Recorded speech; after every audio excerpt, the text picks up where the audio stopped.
Magandang morning sa inyo lahat mga kabaliwan! Welcome to my D1 Random Project playlist. So it's almost Halloween and I can't let this pass without making a special Halloween project for this channel. I know you guys don't like too much talking, so we start now. But before anything else, hi, I am Aries Arriesgado and my passion is making different projects and showing you how I do it. So please don't forget to like and subscribe and click the notification button for more updates. Remember, it's one day or day one. You decide. Let's do it now. Halloween spellbook with moving eye or libro ng Salamanca.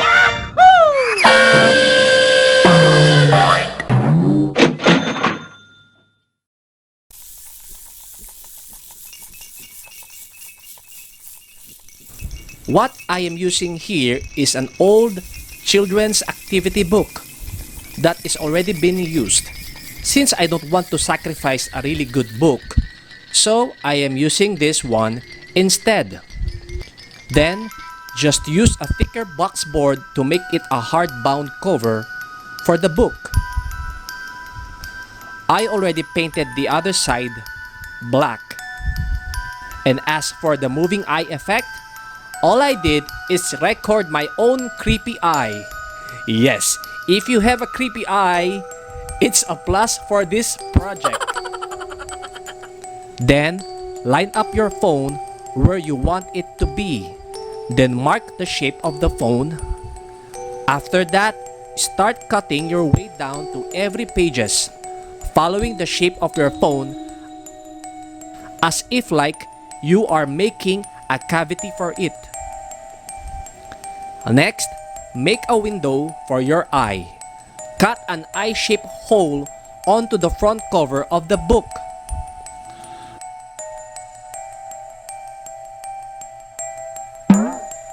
I have this magnifying glass for 25 years.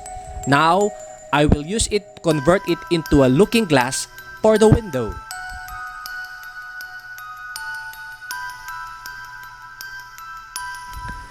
Then, use a 3mm thick foam for the upper and lower eyelid of the window.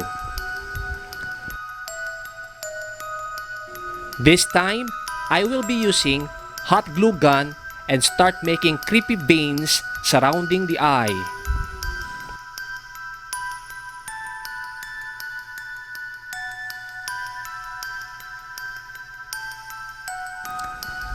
Then, mix some white glue and water and start layering the cover with toilet paper using a paintbrush and the mixed water and white glue.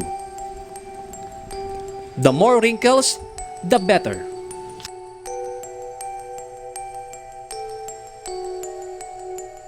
Now I am cutting the letters of the book title. Instead of naming it the Book of Spells, I decided to use the native words Libro ng Salamanca. Then transfer every letter onto the 3mm foam and cut it out. Position the words in front of the book carefully. And I used super glue to permanently fix and bond all the letters onto the surface. Next is paint everything with black water-based acrylic. And when it's dry, follow it with burnt amber color.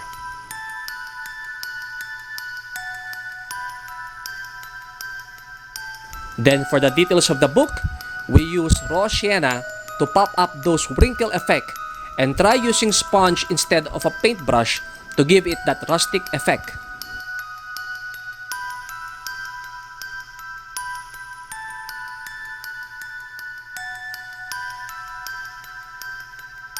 For the title of the book, I use bronze gold. I am still using a sponge and not a paintbrush to give that old rustic look of the letters. Also to show the letters are embossed properly.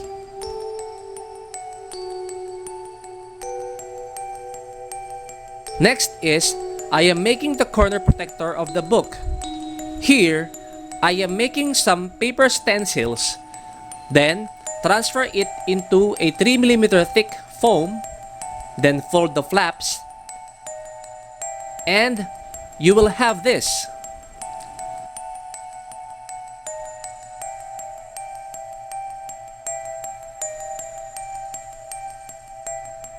Again, because it is foam, you will need to seal it up with white glue before paint. Next is the making of the book lock. I am using a real leather. This is just an easy book lock. It will be held by Velcro, just to prevent the book from opening and to avoid the phone from falling.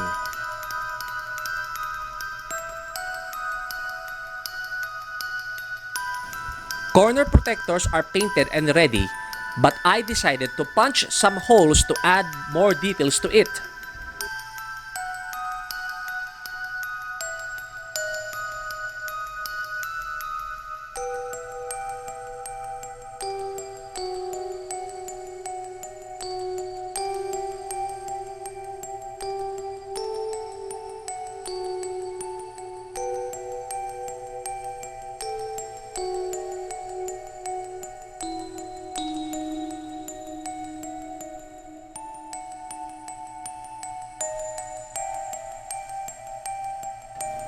Now, for the final touch, I added a bronze gold to the silver button to make the shiny button a bit dull.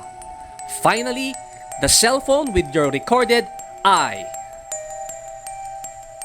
There you have it, the moving eye spellbook or libro ng Salamanca.